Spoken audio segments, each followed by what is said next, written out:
அனைவருக்கும் வணக்கம். நாங்கள் இன்றைக்கு வேலை தொடர்பான அத்தியாவசியமான சொற்றொடர்கள் தான் பார்க்க போகிறோம். Est-ce que vous recrutez? Est-ce que vous recrutez? நீங்கள் வேலைக்கு ஆட்களை சேர்க்கிறீங்களா? வேலைக்கு ஆட்களை எடுக்கிறீங்களா? Le travail est terminé. Le travail est terminé. வேலை முடிந்தது. Le travail est terminé. On a une réunion à எத்தனை மணிக்குன்னு சொல்லணும். இன்றைக்கு ஒரு சந்திப்பு இருக்குது, மீட்டிங் இருக்குது, இத்தனை மணிக்குன்னு சொல்கிறக்காண்டி. On a une réunion à.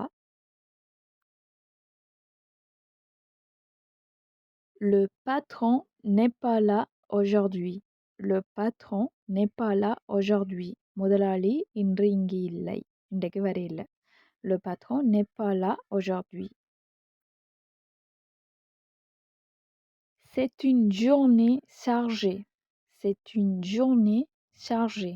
இன்று ஒரு பரபரப்பான நாள், வேலை பளு கூடின நாள். இது மாதிரி யூஸ்ஃபுல்லான வீடியோஸ் பார்க்கணுன்னு சொன்னால் மறக்காமல் சப்ஸ்கிரைப் பண்ணிக்கொள்ளுங்க. இன்னொரு வீடியோவில் சந்திப்போம். நன்றி.